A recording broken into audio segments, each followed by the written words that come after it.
Boa tarde, gente. Pai do Senhor. Amém. Vocês estão bem? Amém. Ó, tá vendo? Um ponto para quem ficou de pé. Olha aí. Já no ligado que eu ia ler aqui o texto bíblico, né? Cadê você? Me ajudem. Que isso? Ora, rapaz. Por favor, abra sua Bíblia em 2 Timóteo, capítulo 4. 2 Timóteo, capítulo 4.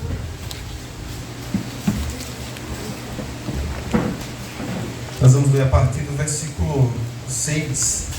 2 Timóteo, capítulo 4, versículo 6. Você achou?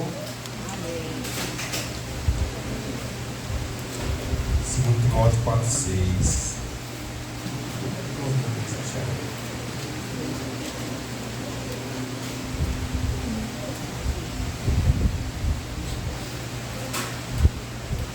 Certo? 4, 6. Tá bom, acompanha comigo, tá? Por favor, preste atenção. Quanto a mim, minha vida já foi derramada como oferta para Deus. O tempo da minha morte se aproxima. Lutei o bom combate, terminei a corrida e permaneci fiel.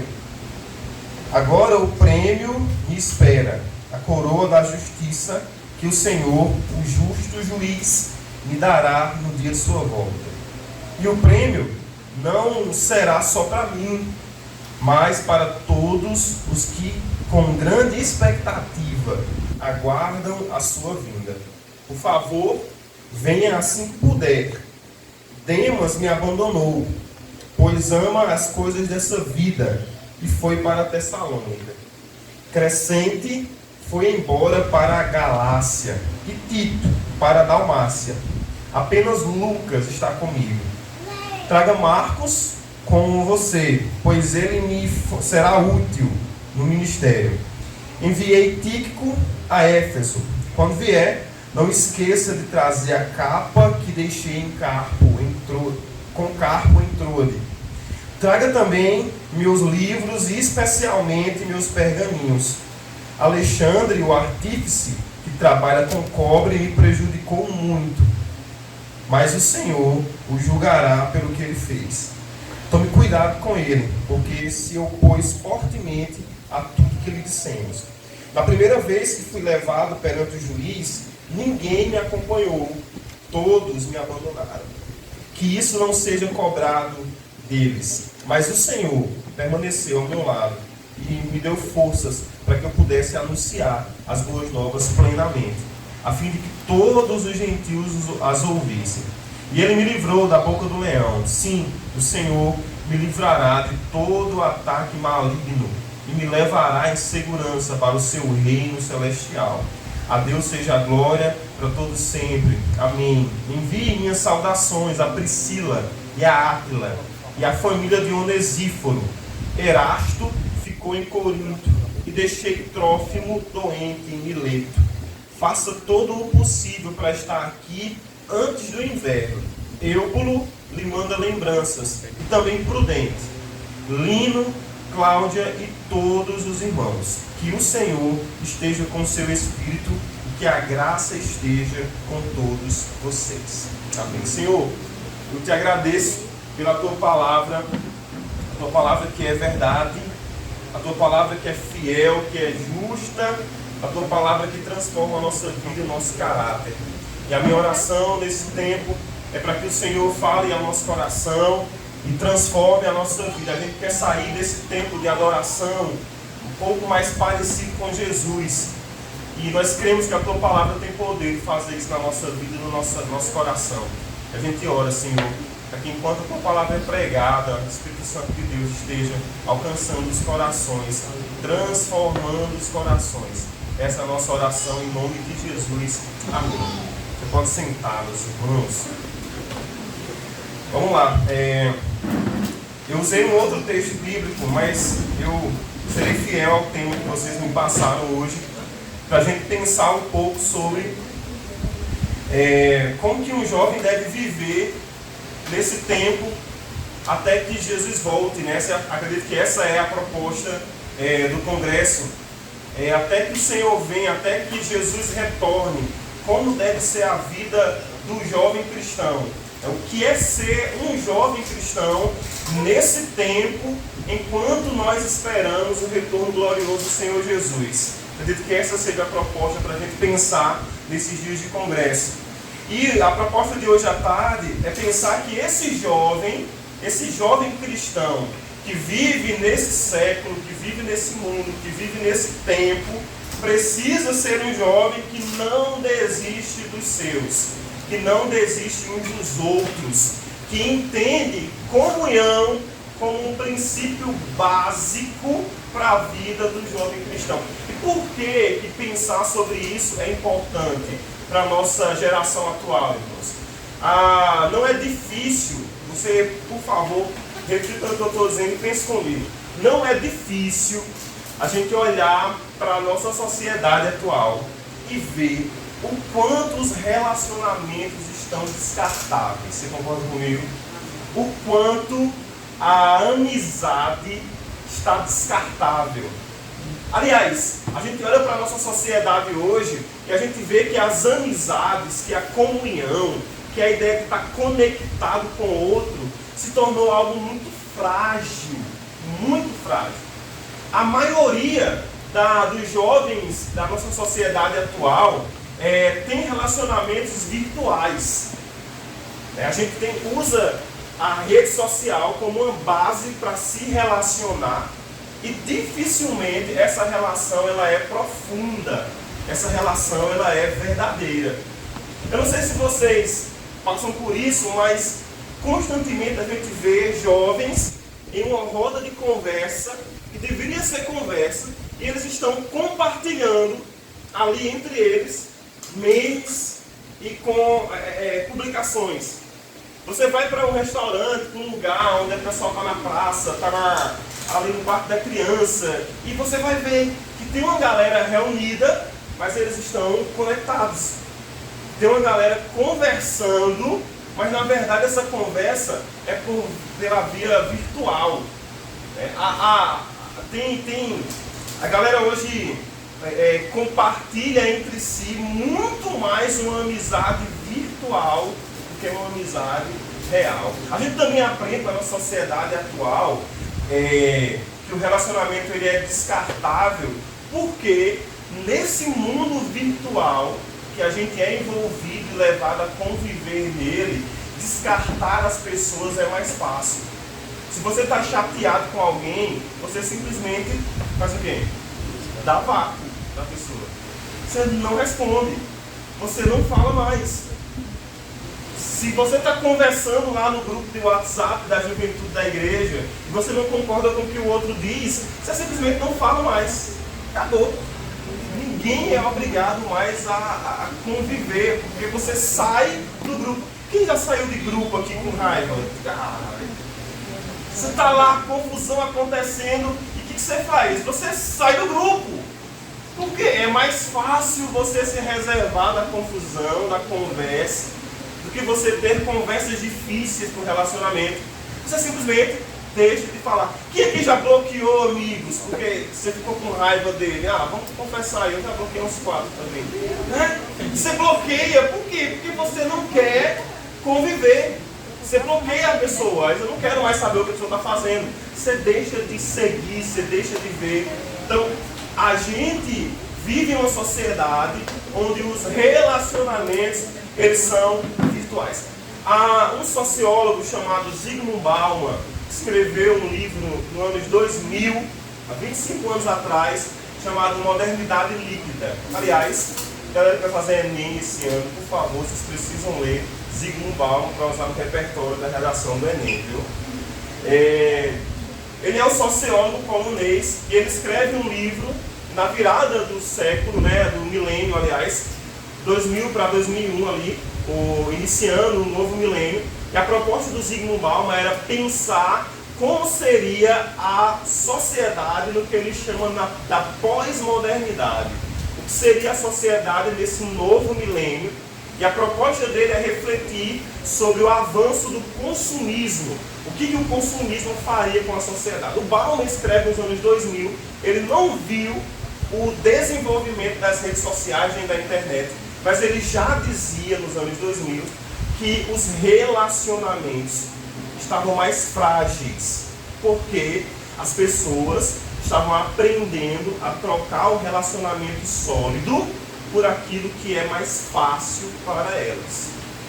Então, manter uma amizade de anos, manter um casamento de anos, manter um relacionamento por anos, exige muito das pessoas.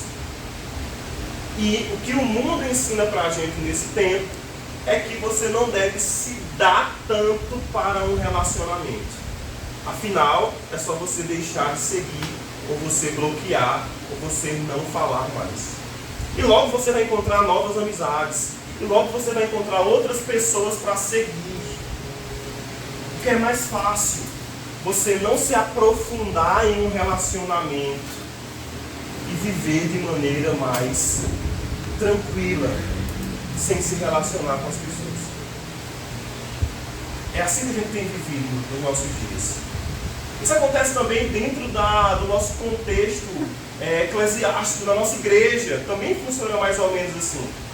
As pessoas, elas deixam de vir à igreja, deixam de frequentar os cultos, porque elas não estão mais gostando da maneira com que o pastor, com que o líder... As pessoas deixam de frequentar, vocês são jovens aqui, eu vi 2 conjuntos, né? E muitas vezes os jovens deixam de participar dos conjuntos porque as músicas que estão escolhendo não são as músicas que eles gostam. Deixam de frequentar o culto porque as coisas não estão saindo do jeito que você quer. E você pode então escolher uma outra igreja, um outro grupo para participar, um outro pastor que faça do jeito que você acha melhor de fazer. A nossa sociedade tem ensinado isso para a gente. Você pode escolher o que você quer.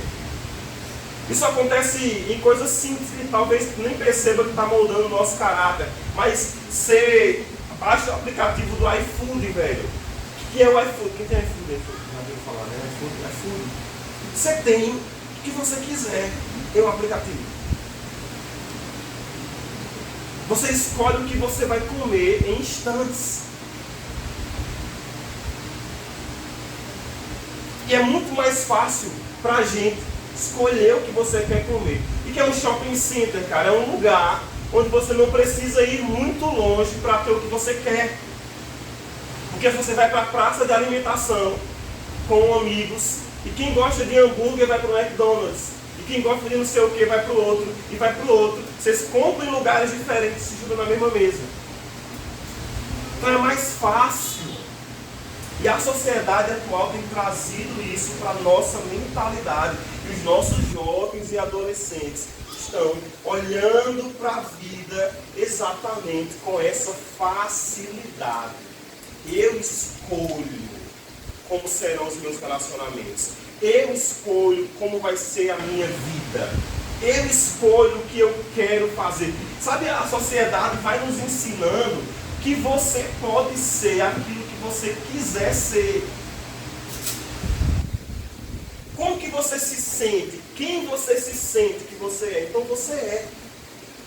E isso vai ensinando a gente que as coisas podem ser do jeito que a gente escolhe ser, que a gente quer.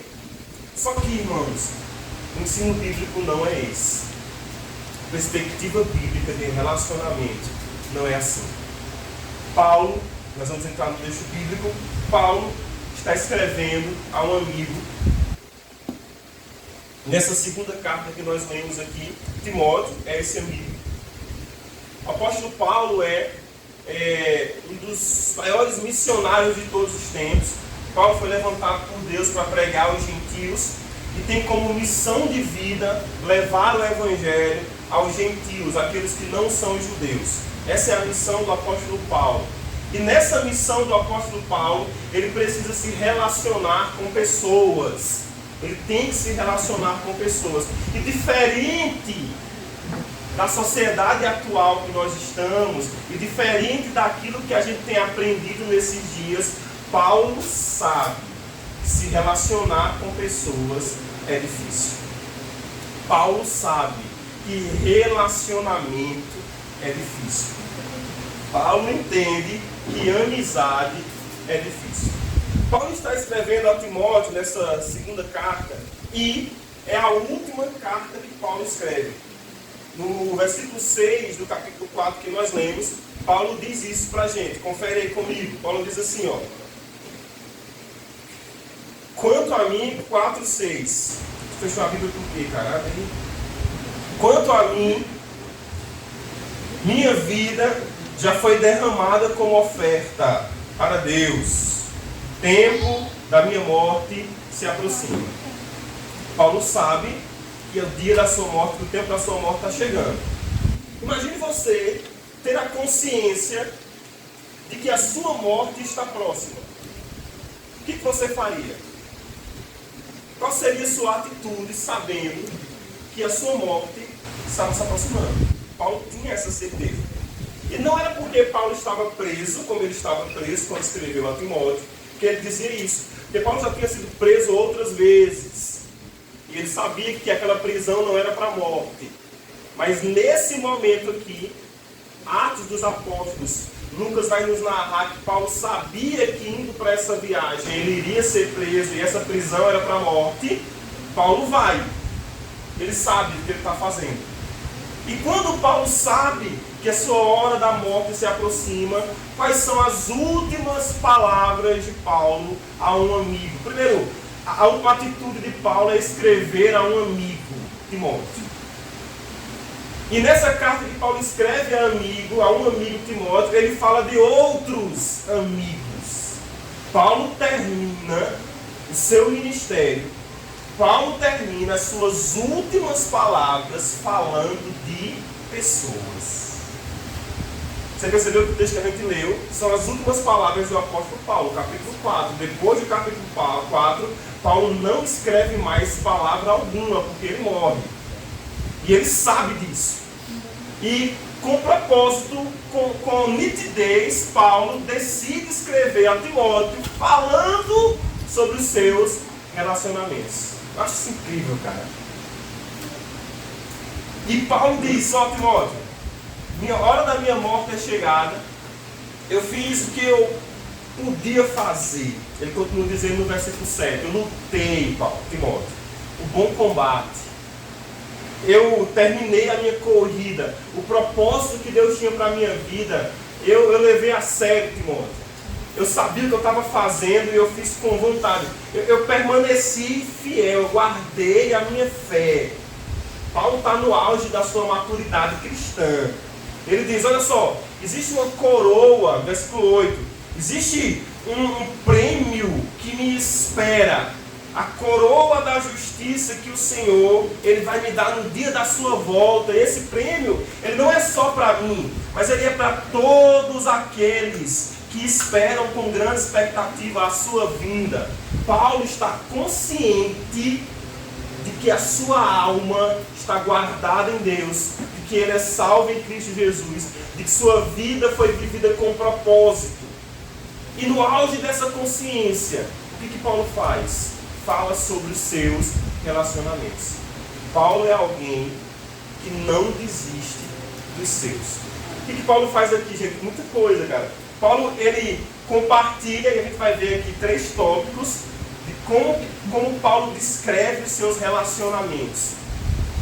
A gente tentar entender que o relacionamento de Paulo é com profundidade e não com superficialidade como é nos nossos dias. E a tentativa nessa tarde é que você entenda que o que Deus quer de nós são relacionamentos intencionais, verdadeiros, profundos. Que o que Deus quer de nós enquanto comunidade, enquanto gente que se identifica com a mesma fé, enquanto gente que chama uns aos outros de irmãos, enquanto gente que, assim como Paulo entende que esse prêmio, que essa coroa da justiça não é só para mim. Vê o que Paulo diz no versículo 8, não é só para mim a coroa da justiça, mas é para todos aqueles que esperam, que aguardam com grande expectativa a sua volta. Paulo sabe que o valor do cristianismo, da fé, da religião cristã é unidade.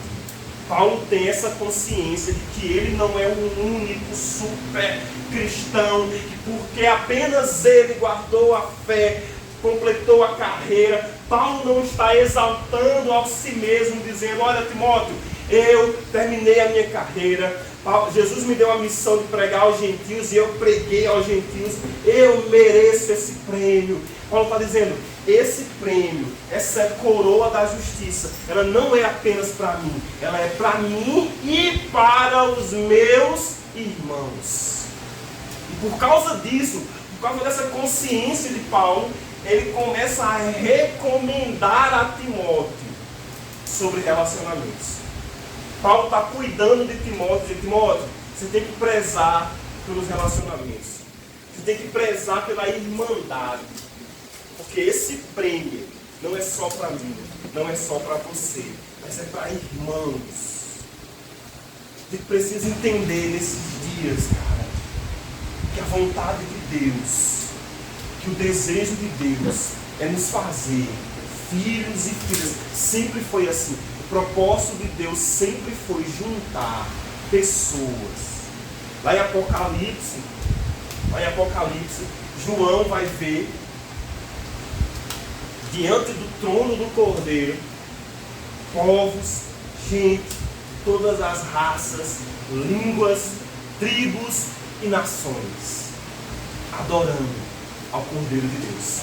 Sempre foi sobre irmandade, sempre foi sobre buscar pessoas. Jesus, quando morre, ressuscita ao terceiro dia.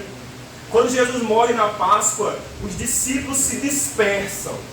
Todos eles desistem de tudo e começam a ir para outros lugares. Aí Jesus, depois da sua ressurreição, ainda fica 40 dias aparecendo para os discípulos, mandando todos eles voltarem para Jerusalém, porque não tinha acabado ainda.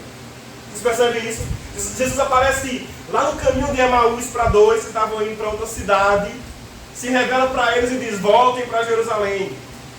Jesus aparece para Maria no túmulo e diz: ó Maria, vá aos seus irmãos e diga que eu ressuscitei e vá para Jerusalém. Depois ele aparece para os discípulos e se mostra, e Tomé não está lá. Ele volta novamente e aparece para Tomé e diz: Tomé, sou eu, pode tocar em mim. Ele começa a chamar os discípulos de volta para o propósito: Jerusalém. Fiquem em Jerusalém, porque eu vou derramar o Espírito sobre vocês. Aleluia. E dali, em Atos 2, o Espírito vem sobre a igreja, e a gente vê que a vontade de Deus ali derramando o Espírito é unir a igreja, é unir o povo. Mesmo diante das dispersões, das perseguições, você vê que o propósito do Espírito Santo atuando na vida da igreja primitiva é para juntar gente. É para espalhar o Evangelho, para que mais filhos e filhas de Deus venham. Para juntar. O propósito de Deus é juntar. É nos tornar filhos e filhas de Deus. Para que nós todos sejamos irmãos e irmãs. Estejamos juntos na eternidade.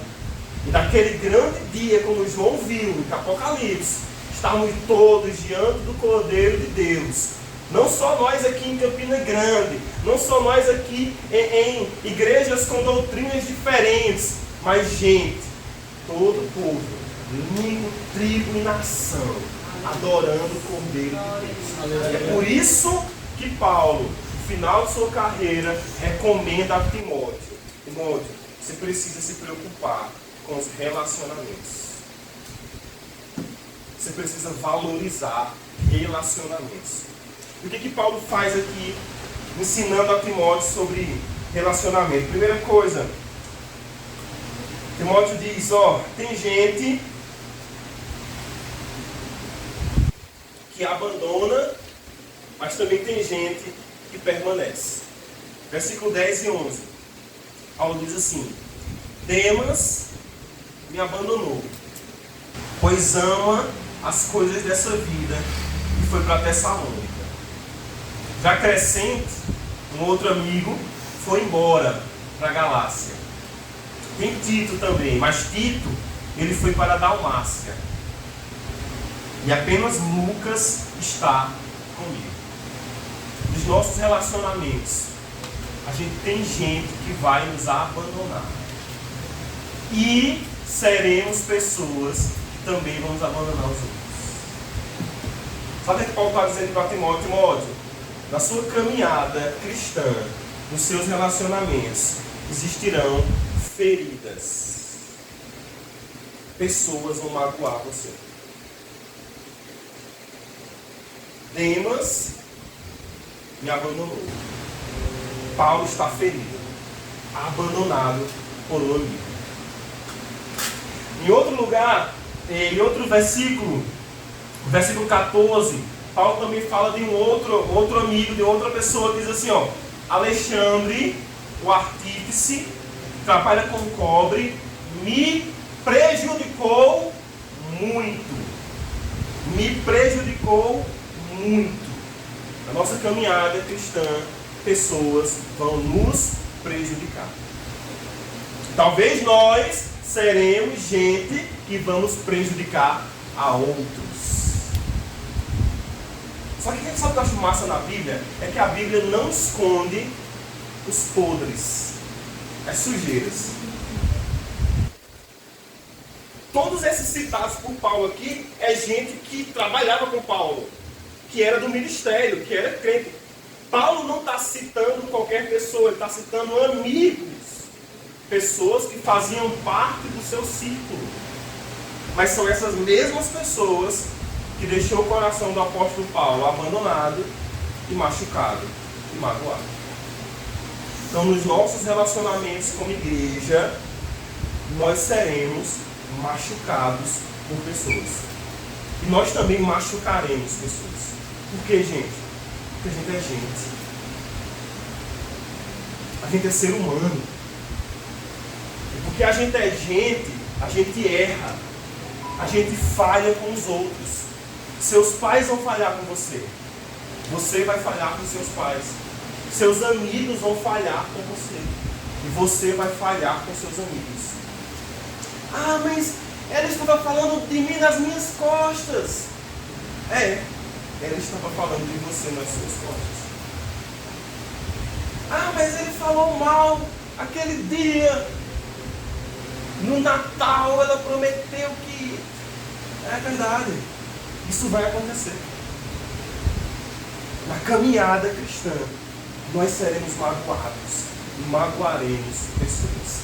E Paulo diz isso a Timóteo: Timóteo, eu estou abandonado, Timóteo, por Demas, eu estou magoado por Alexandre. Então, o primeiro ensino que Paulo diz a Timóteo é esse: os nossos relacionamentos, o nosso coração será machucado e magoado. Mas o que fazer com isso? Paulo também ensina para Timóteo, continuando aí no versículo 11: Lucas está comigo. Lucas está comigo. E ele diz: traga-me Marcos, outro amigo, com você, pois ele me será útil no ministério. Traga-me Marcos com você, pois ele me será útil no ministério. Você lembra de quem era Marcos aqui? Marcos foi a mesma pessoa que motivou a discórdia entre Barnabé e Paulo no começo do ministério de Paulo. Paulo e Barnabé se separam ali, porque Barnabé quer levar Marcos consigo e Paulo não quer. Paulo tem alguma coisa contra Marcos, mas no final de sua vida, Paulo está dizendo: eu quero Marcos de volta, porque ele me é útil ao ministério. Sabe o que Paulo está ensinando para a gente? Que do mesmo jeito que a gente é magoado por pessoas, que a gente magoa pessoas, que a gente é abandonado por pessoas, nós precisamos perdoar. Aleluia. Paulo perdoa Marcos e diz: traga-me Marcos, ele me é útil ao ministério. Na nossa caminhada, nos nossos relacionamentos, não desistir dos nossos é aprender a perdoar. Você sabe que isso é uma das coisas mais difíceis da nossa vida cristã. É perdoar a mágoa que os outros nos fazem. A A gente é muito bom em abandonar os outros. A gente é muito bom em magoar os outros, mas quando se trata de perdoar a ofensa. É interessante isso porque uma das coisas que Jesus mais ensinou no Sermão do Monte foi sobre perdão às ofensas. Jesus sabia que o nosso coração é duro o suficiente para a gente guardar mágoa até o final das nossas vidas. Mágoa é uma coisa muito estranha, porque ela fica velada no nosso coração. A gente diz que perdoa as pessoas, a gente diz que esquece a mágoa, a gente diz que não fere mais, mas está em algum lugar do nosso coração. Sabe aquela coisa de que eu perdoei, mas eu não consigo mais confiar? Eu perdoei, mas eu não consigo mais manter a amizade. Eu perdoo, mas você segue aí e eu sigo aqui. Não foi isso que Paulo fez com Marcos. Paulo disse, eu perdoo Marcos. Eu quero ele aqui comigo, no meu ministério. Porque ele é útil para o ministério. Na nossa caminhada cristã, de irmandade, perdão precisa ser marca dos nossos relacionamentos. Jesus ensinando sobre perdão a Pedro, ele diz a Pedro pergunta a Jesus, né, mestre, quantas vezes devemos perdoar a ofensa aos nossos irmãos? 7 vezes. Jesus responde, não apenas 7 vezes, Pedro, e 70 vezes 7. A mesma ofensa, no mesmo dia. Você perdoa. Jesus não está calculando ali quantas vezes tem que perdoar, não é sobre cálculo, é sobre matemática.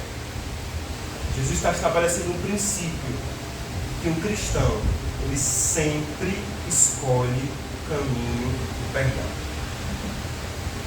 Porque a marca do cristão é sempre escolher o caminho do perdão. Por que isso? Porque o cristão, ele entende que ele foi perdoado sem mérito algum. Porque um cristão, ele entende que ele não merecia perdão. E é por causa disso que ele precisa perdoar o outro, que também não merece perdão.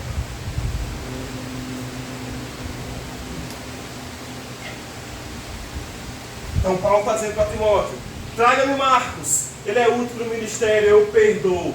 Você pode trazer ele de volta. Um outro ensino que Paulo entrega a Timóteo, dá a Timóteo, ensina a Timóteo aqui sobre relacionamentos. A gente vê os versículos 12 a 15. Ele diz, eu enviei Tíquico a Éfeso. Quando vier, não se esqueça de trazer a capa que deixei com Carpo em Troade. Traga meus livros e pergaminhos também. Veja versículo 19. Envie minhas saudações a Priscila, a Áquila, a família de Onesíforo, Erasto, ele ficou em Corinto. Eu deixei Trófimo doente em Mileto. Faça todo o possível para estar aqui antes do inverno. Eubulo lhe manda lembranças, e também Prudente, Lino, Cláudia e todos os irmãos. O que Paulo está fazendo com Timóteo? Novas amizades. Porque é vontade de Deus que a gente cresça em nossos relacionamentos, que as nossas amizades se aprofundem, que você tenha amigos para compartilhar, dividir a sua vida. Há alguns dados alarmantes sobre a juventude nesse tempo. O Brasil é um dos países onde os jovens mais sofrem com depressão, com ansiedade, com síndrome do pânico.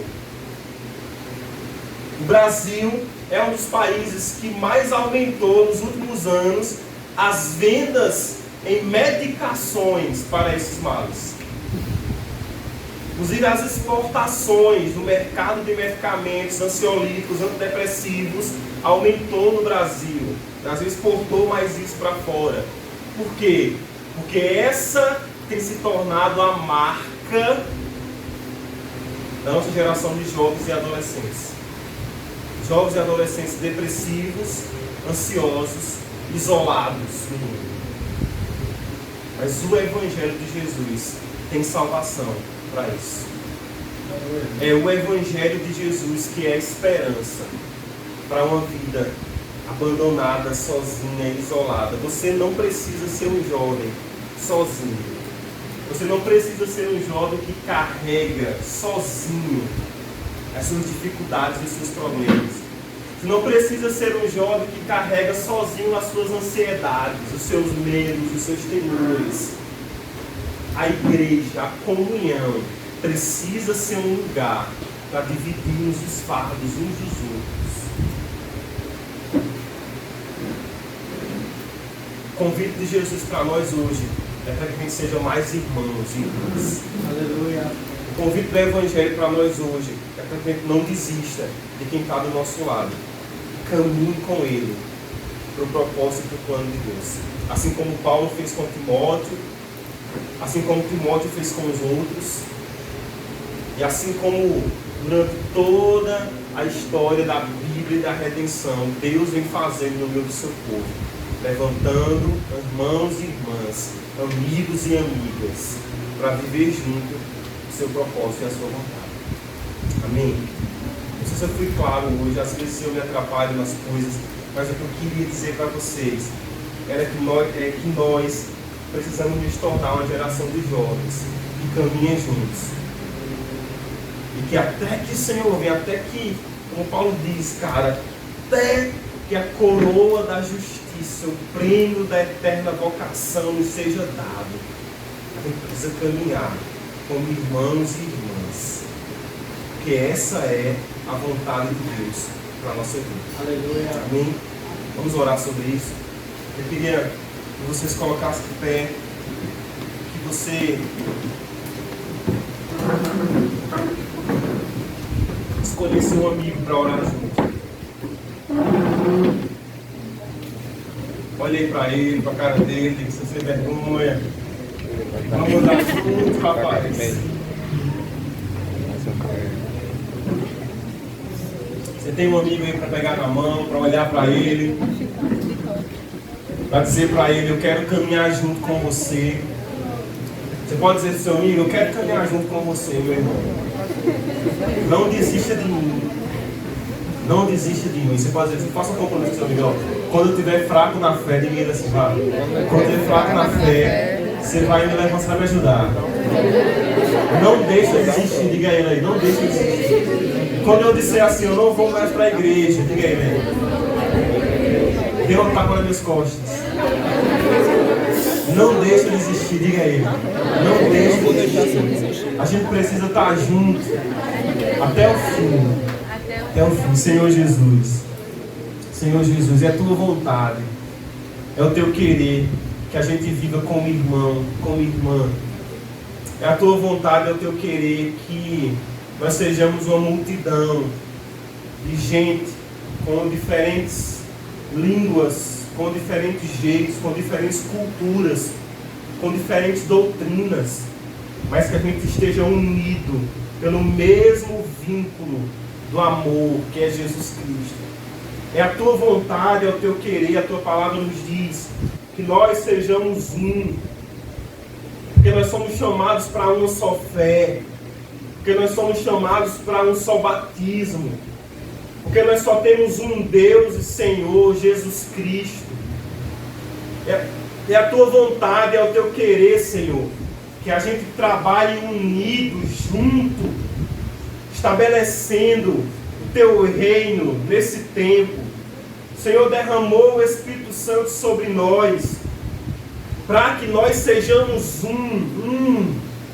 E o Senhor nos disse que esse seria o sinal, para que o mundo conhecesse que o Deus Pai enviou a Jesus dos mortos, enviou a Jesus a este mundo para viver, para morrer, para que o sinal de que o Deus Pai ressuscitou Jesus dos mortos, e que Jesus é Deus, é que a sua igreja seja um. Senhor, e nós oramos, ó Deus, para que o Senhor nos faça um, nos mantenha unidos. Nós oramos para que o Senhor nos levante como uma geração que mantenha um relacionamento sólido uns com os outros, ó Deus. Não nos deixe, ó Deus, ir junto com essa sociedade que tem aprendido a viver relacionamentos frágeis, fáceis de se desmanchar. Mas nos dá amigos para a vida toda, Senhor. Mas nos dá amigo para caminhar a vida inteira, Senhor. Nos dá amigos, ó Deus, para que ao magoarmos uns aos outros, haja também perdão uns dos outros, Senhor. Nos dá amigos, Senhor, para que a gente saiba perdoar a mágoa que o amigo nos fez, e que a nossa amizade não se destrua. Ó Deus, que o Teu Espírito Santo haja no nosso meio, nesse tempo, nos levantando como uma geração de jovens que tem amigos fiéis, que por causa dessas amizades a gente vive o Teu Evangelho, e a gente é visto pelos outros, pelo mundo, como gente unida, que cresce em fé, em amor, até que o Senhor venha e nos resgate desse mundo, Senhor. Que a gente caminhe junto. Não deixe, Senhor, que muros cresçam entre nós, igreja, entre denominações diferentes, entre estilos diferentes de pregar, de cantar, de cultuar. Não deixe, Senhor, que essas coisas possam minguar a nossa irmandade enquanto pessoas que creem no mesmo Deus, mas que pelo Espírito Santo nos mantenham unidos pelo vínculo da paz, que é Jesus Cristo. Essa é a nossa oração em nome de Jesus. Amém.